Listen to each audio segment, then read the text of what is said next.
The UN is planning to seize global emergency powers with Biden's support. He loves giving up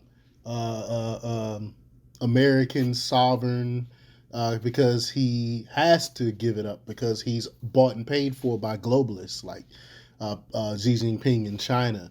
And I thought this would be apropos for the 4th of July, our Independence Day, to shed our dependence on these globalists and foreign entities that's hell bent on destroying our way of life. And the proposal might be the biggest attempted power grab in the history of the United Nations. And if it's approved, the United States, as we know it, it could cease to exist. We will have our sovereignty ripped from us, and we would no longer be able to make any of our own decisions. The globalists in other countries will make decisions for us. But before we get started, go ahead and hit that like button, share this out so we can get this information out there. Subscribe if you're not already a subscriber, and hit that alarm bell so you know when I'm putting out new stuff. Also, check out my link tree in the description. It has a link to my Patreon where I talk about things I can't talk about here. There's also a link to my Instagram and my merch store. Also, check out jjthepsychotherapist.com for news. All right, let's talk about this scary news here. In September 2024, less than 2 months before the next U.S. presidential election, the United Nations will host a landmark summit of the future, where member nations will adopt a pact for the future. The agreement will solidify numerous policy reforms offered by the UN over the past 2 years as part of its sweeping Our Common Agenda platform. Although there are numerous radical proposals included in the agenda, perhaps none are more important than the UN plan for a new, quote, emergency platform, a stunning proposal to give the UN significant powers in the event of future, quote, global shocks, such as another worldwide pandemic.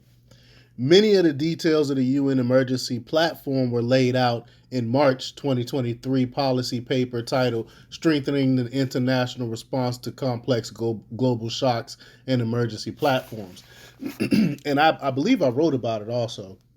But in the paper, the UN Secretary General writes, quote, I propose that the General Assembly provide the Secretary General and the United Nations system with the standing authority to convene and operationalize automatically an emergency platform in the event of future complex global shock of sufficient scale, severity, and reach. Now, once triggered, the emergency platform would give the UN the ability to, quote, actively promote and drive an international response that places the principles of equity and solidarity at the center of its work. And the UN would bring together the so called stakeholders of the world, including academics, governments, private sector actors, and, quote, international financial institutions to ensure they are unified global response to the crisis. And we all know what that means. It means basically it's going to be a top down thing where we decide what each country does. The emergency platform would also give the United Nations the power to, quote, ensure that all participating actors make commitments that can contribute meaningfully to the response and that they are held to account for delivery on those commitments. In other words, the United Nations would be given unprecedented authority over the public and private sectors of huge swaths of the world, all in the name of battling a yet unknown crisis. And it gets worse from here. As difficult as it might be to believe, the story gets even worse from here. Although the duration of the emergency platform would initially be set for a, quote, finite period, the end of that period, the Secretary General would extend the work of an emergency platform if required, according to the United Nations' own policy proposal. That means the Secretary General would have the authority to keep the emergency platform in place indefinitely, all without reauthorization from member nations. So that means they wouldn't be able to get out of it if they wanted to. So, what kind of global shock would trigger the emergency platform?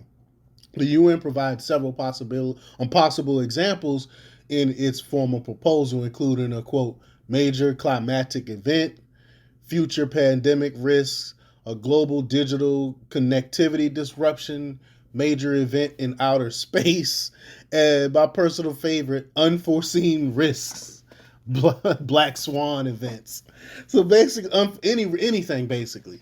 And this isn't to say that these incredibly broad categories would be the only potential justifications allowed to trigger the emergency platform. The proposal makes clear that, quote, it would allow the convening role of the United States to be maximized in the face of crisis with global reach, and should be agnostic as to the type of crisis, as we do not know what type of global shock we may face in the future. Further, the Secretary General would decide when to convene an emergency platform in response to a complex global shock. Or put it in simpler terms, a global shock is whatever the UN's leadership say it is, triggered whenever the UN desires. An emergency platform proposal might be the biggest attempted power grab in the history of the United Nations, but as shocking as it is, it pales in comparison to the Biden administration's treatment of this extremist proposal. Rather than assert America's independence and sovereignty, the White House has expressed its support for the emergency platform. U.S. Ambassador Chris Lu noted in at least two March 22 speeches that the Biden administration backs the emergency platform, along with numerous other proposals included in our common agenda. The emergency platform would centralize an immense amount of power and influence, giving the United Nations greater control over the lives of Americans than it has ever had before. And rather than stand up for America's rights, President Biden has already agreed to sell out. Again, what would you expect from this guy? He's bought and paid for. But if the emergency platform is approved, the United States as we know it could cease to exist. That sounds dire, but it's true. We either stand for freedom now or resist everything come September 2024. But let me know what you think. Leave your comments down below. Like, share, and subscribe. And check out jjthepsychotherapist.com for the latest in news. Until next time, peace.